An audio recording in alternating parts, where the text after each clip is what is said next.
পুরুষদের ক্ষেত্রে সবথেকে বেশি ক্যান্সার ছিল খাদ্যনালীর ক্যান্সার, মহিলাদের ক্ষেত্রে ব্রেস্ট ক্যান্সার। কি দেখলে আমরা একটা রোগীকে শনাক্ত করতে পারবো যে তিনি ক্যান্সারে আক্রান্ত? সাইজে বাড়ছে, আকৃতিতে বাড়ছে, 2 থেকে 3 সপ্তাহ স্থায়ী হয়, সেই ক্ষেত্রে দ্রুত চিকিৎসকের কাছে যেতে হবে। এই সিমটমগুলো কিন্তু আমাদের অন্যান্য রোগের সাথে, রোগের যে উপসর্গগুলো সেগুলোর সাথে কিন্তু মিলিয়ে যাচ্ছে, যার ফলে রোগীরা কিন্তু ক্যান্সারের যে আর্লি সিমটমগুলো সেগুলো ধরতে পারে না। আপনি তাহলে কিভাবে বুঝবেন?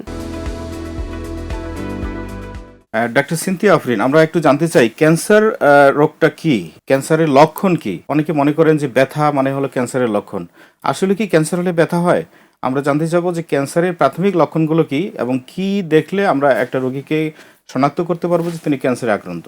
প্রথমে আমি একদম সংক্ষেপে বলতে চাই যে ক্যান্সারটা আসলে কি।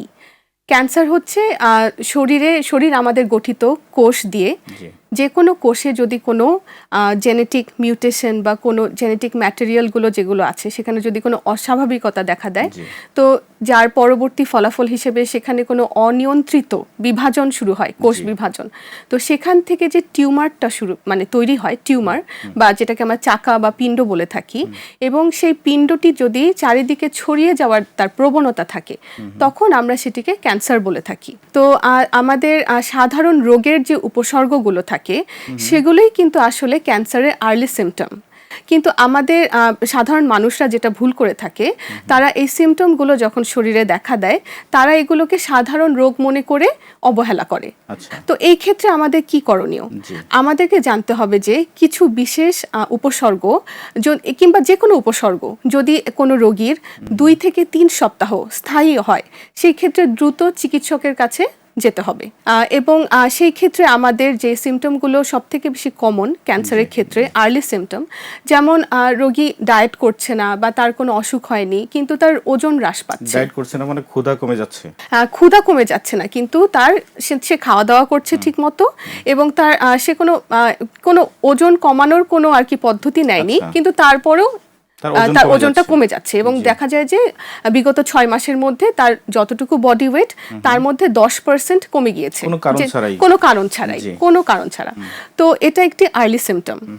আবার আমরা যদি দেখি যে কোনো রোগীর কোনো কাশি হচ্ছে এবং কাশি তার 2 সপ্তাহের বেশি বা 3 সপ্তাহের বেশি স্থায়ী হচ্ছে এবং কাশির সাথে হয়তোবা রক্ত যাচ্ছে, সেই ক্ষেত্রে এটাও আমাদের কিন্তু একটি আর্লি সিমটম।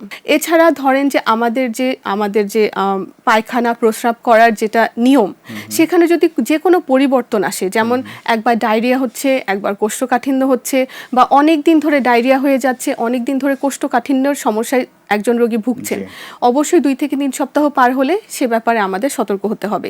সেটিও একটি হতে পারে ক্যান্সারের আর্লি সিমটম।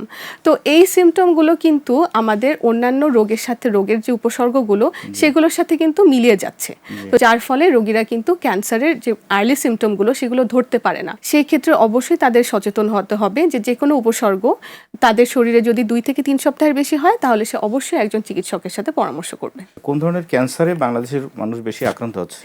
আচ্ছা, এটা হচ্ছে যে আমাদের কিন্তু বাংলাদেশের কোনো নিজস্ব, আমাদের বাংলাদেশ, এটা অত্যন্ত দুঃখজনক যে আমাদের কিন্তু বাংলাদেশের কোনো ক্যান্সার রেজিস্ট্রি নেই। তার মানে আমাদের দেশের কিন্তু কোনো ক্যান্সারের ডেটা কিন্তু আসলে নেই। কিন্তু হ্যাঁ, তবে আমি আপনাকে অবশ্যই এই তথ্যটি দিতে পারবো। সেটা হচ্ছে আমাদের WHO, বিশ্ব স্বাস্থ্য সংস্থা, তাদের একটি অর্গানাইজেশন আছে ক্যান্সার রিলেটেড, সেটাকে আমরা বলি গ্লোবোক্যান।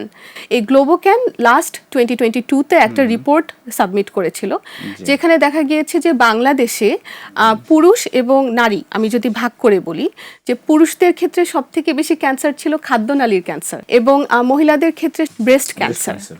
এছাড়া যে ক্যান্সারগুলো সব থেকে বেশি দেখা দেয় সেটা হচ্ছে যে যেমন ফুসফুসের ক্যান্সার তো অবশ্যই, নারীদের ক্ষেত্রে জরায়ু মুখের ক্যান্সার, হ্যাঁ, কোলন ক্যান্সার, তো এই ক্যান্সার এবং মুখগহ্বরের ক্যান্সার যেটা অত্যন্ত গুরুত্বপূর্ণ। হ্যাঁ, তো এই ক্যান্সারগুলোই আমাদের দেশে আসলে সব থেকে বেশি দেখা যায়। ক্যান্সার হলে কি ব্যথা হয়? মানে আমাদের একটা ধারণা আছে যে শরীরে ব্যথা, এটা ক্যান্সারের কোনো লক্ষণ কিনা?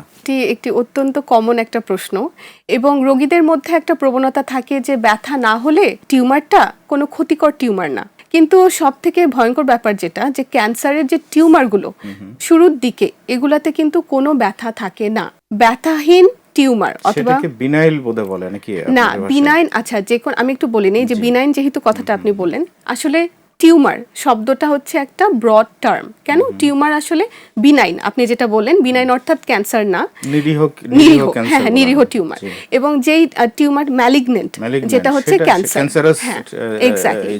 তো আপনি যে কথাটা বললেন যে বিনাইন, তো এখন আসলে টিউমার বিনাইনও হতে পারে, ম্যালিগনেন্টও হতে পারে। দুই ধরনের, আমরা সব টিউমারকে ক্যান্সার আমরা ধরবো না। এটা হচ্ছে যে নিরীহ টিউমার, আর একটা হচ্ছে ক্যান্সারাস টিউমার। এক্স্যাক্টলি, সহজ ভাষায় যদি আমরা বলি।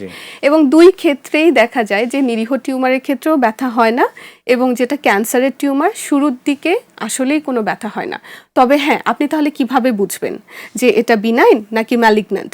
তাহলে আপনি এভাবে বুঝবেন যে সেই চাকাটা যদি সময়ের সাথে সাথে দ্রুত বাড়ছে, সাইজে বাড়ছে, আকৃতিতে বাড়ছে, সেখানে হচ্ছে যে সে দ্রুত ছড়িয়ে পড়ছে, এটা হচ্ছে ক্যান্সারের লক্ষণ। যখনই টিউমারটা আকারে বড় হতে থাকবে এবং তার উপরে চামড়া বা তার স্কিনের মধ্যে কোনো পরিবর্তন আসবে, তো তখনই আমরা বুঝবো যে না, এটা কিন্তু সেই বিনাইন বা নিরীহ টিউমার না, এটা আসলে ক্যান্সার বা খারাপ টিউমারটা। এবং ব্যথার কথা যেটা, যে হ্যাঁ, ক্যান্সারের টিউমারে ব্যথা কখন হয়? যখন সেই টিউমারটা বড় হয়ে আশেপাশের যে স্নায়ুগুলো আছে সেগুলোতে প্রেসার ক্রিয়েট করে, অথবা সেটা হাড়ে ছড়ায় গেল, তখন কিন্তু ক্যান্সার রোগীরা প্রচন্ড ব্যথা নিয়ে আসে। কিন্তু সেটা কিন্তু অ্যাডভান্সড স্টেজে। কিন্তু আর্লি স্টেজে আমরা যদি ধরি, কিংবা আমরা যেটা হচ্ছে প্রথম যে লক্ষণটা একটা টিউমার, সেটা ক্যান্সার কি ক্যান্সার না, সেটা কিন্তু অবশ্যই ব্যথাহীন।